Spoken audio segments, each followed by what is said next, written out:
दुनिया दारुल अमल है और आखिरत दारुल जज़ा है। यहाँ इंसान जब तक जिंदा है उसके लिए अमल का मैदान खुला है, और जब ये चलती हुई सांसें रुक जाएंगी तो फिर आमाल का सिलसिला मुनक़ते और ख़त्म हो जाएगा। यही वजह है कि रसूल अकरम सल्लल्लाहु अलैहि वसल्लम ने हमें इस बात की तरगीब दिलाई है कि जिंदगी के आखिरी सांस तक इंसान को आमाल करने की, नेक और अच्छे काम करने की कोशिश करते रहना चाहिए। फरमाया, आजिज बन के, बेबस बन के जिंदगी गुजारना ये अल्लाह के यहाँ कतई पसंदीदा नहीं है।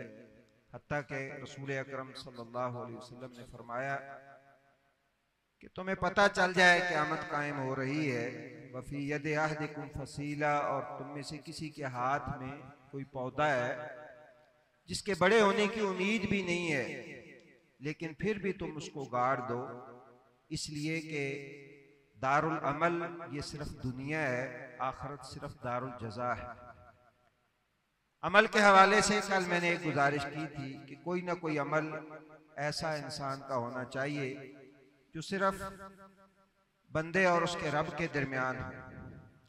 खुफिया और पोशीदा अमल कोई ना कोई इंसान को अपनी जिंदगी में हर वक्त अपने साथ रखना चाहिए। इसी तरह जो हदीस मैंने आपके सामने पेश की है, इसमें रसूलुल्लाह सल्लल्लाहु अलैहि वसल्लम ने एक और चीज बताई है। वो ये है कि जिंदगी का ये सफर जो है ये जल्द या बदेर खत्म होने वाला है। कोई 50 साल, 60 साल, 70, 80 साल, इससे आगे जो है वो कम ही लोग गुजरने वाले हैं। लेकिन अगला जो सफर है जो इस जिंदगी के बाद शुरू होने वाला है वो लामुतनाही है, उसका पता नहीं है। वो हो सकता है हजारों साल, बल्कि इससे भी ज्यादा जो है उस सफर की मियाद और मुद्दत हो, इसलिए कि एक हशर का दिन 50,000 साल के बराबर है। इसलिए वो सामान्य सफर उस घर के लिए और उस जिंदगी के लिए वो बहुत ज्यादा दरकार है, लेकिन उम्र कम है। इसलिए इंसान को रसूलुल्लाह सल्लल्लाहु अलैहि वसल्लम ने ये तरगीब दिलाई है कि इंसान कोई ना कोई ऐसा काम जरूर कर जाए कि वो इस दुनिया से चला भी जाए तो उसका पीछे कुछ ना कुछ सिलसिला अमाल का वो जारी रहे और कोई ना कोई नेकी उसके नामा अमाल में शामिल होती रहे। आप सुनते और जानते हैं कि कतरे कतरे से दरिया बनता है। इंसान जो है कोई ऐसा काम कर जाए जिससे कुछ ना कुछ नेकी का सिलसिला पीछे से चलता रहे, तो हो सकता है वही इंसान की बख्शिश का जरिया बन जाए, इंसान के दर्जात की बुलंदी का जरिया बन जाए। रसूलुल्लाह सल्लल्लाहु अलैहि वसल्लम ने फरमाया है, अल्लाह ने तुम्हारे ऊपर सदका किया है, बिसुलो से अम्वालिकुम, तुम्हारे माल का तीसरा हिस्सा अल्लाह ने तुम्हारे लिए सदका कर दिया है।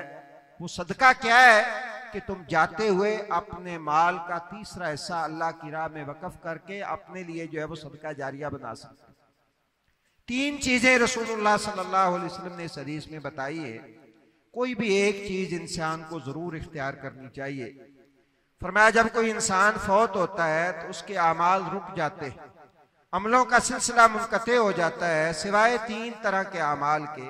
मिन सदक़तिन जारियतिन, कोई सदका जारिया कर जाए, मस्जिद बनवा गया, मदरसा बनवा गया, कोई सड़क बनवा गया, पानी का नलका लगवा गया, कोई कुरान जो है वो तकसीम कर गया है, कोई किताब अच्छी जो है उसने तकसीम कर दी है। कोई भी ऐसा खैर का काम कि जो उसके मरने के बाद उससे लोग मुस्तफीद होते रहें, लोग उससे फायदा उठाते रहें, तो ऐसा काम इंसान को अगर अल्लाह ने माली वसाइल दिए हैं तो माली एतबार से कर जाना चाहिए, अल्लाह ने इल्म दिया है तो इल्मी एतबार से कोई ऐसा काम कर जाना चाहिए कि जो इंसान के जाने के बाद भी इंसान का सिलसिला जारी रहे। और दूसरा फरमाया कि औ वलदिन सालिहिन यदउ लहू, नेक औलाद, औलाद की अच्छी तरबियत इंसान कर जाए कि इंसान के जाने के बाद भी वो औलाद इंसान के लिए दुआ करती रहे। काबिल एहतराम भाइयों, जिस दुनिया में हम रह रहे हैं और जो मादियत परस्ती ने हमारी आंखों को खीरा कर दिया है, जिसकी तरफ हम क्या उलमा क्या अवाम सबकी नजरें उठी हुई है, वो सिर्फ और सिर्फ ये आर्जी दुनिया और इसके फायदे। इससे आगे ना हमारी सोच जाती है, ना हमारी नजर जाती है। औलादें जो है, अल्लाह ताला हम सब की औलादों को हमारी आंखों की ठंडक बनाए और आखिरत के लिए जखीरा है आखिरत जो है वो अल्लाह ताला बनाए। लेकिन सच्ची बात यह है कि हमारी सोच का महवर और मरकज भी ये है कि इनकी ये जिंदगी कामयाब हो जाए, ये अच्छा खाने लगे, अच्छा पहने, अच्छा जो है इनका लिबास और रहन सहन इनका अच्छा हो। इससे आगे की सोच बहुत थोड़े लोगों के अंदर है।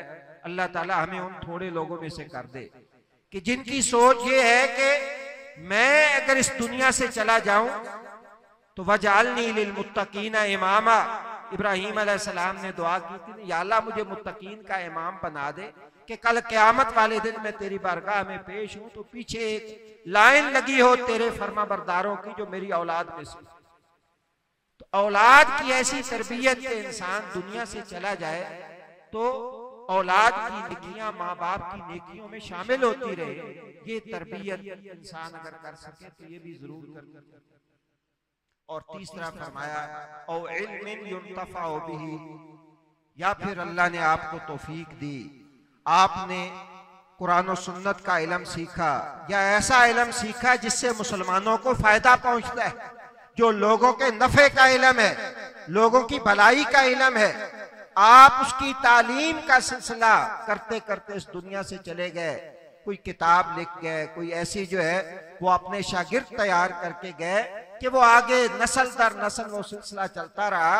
तो जो खैर के काम आपके जरिए होते रहेंगे इल्म तालीम के, वो अल्लाह ताला आपके नामा अमाल में भी वो नेकी लिखता रहे।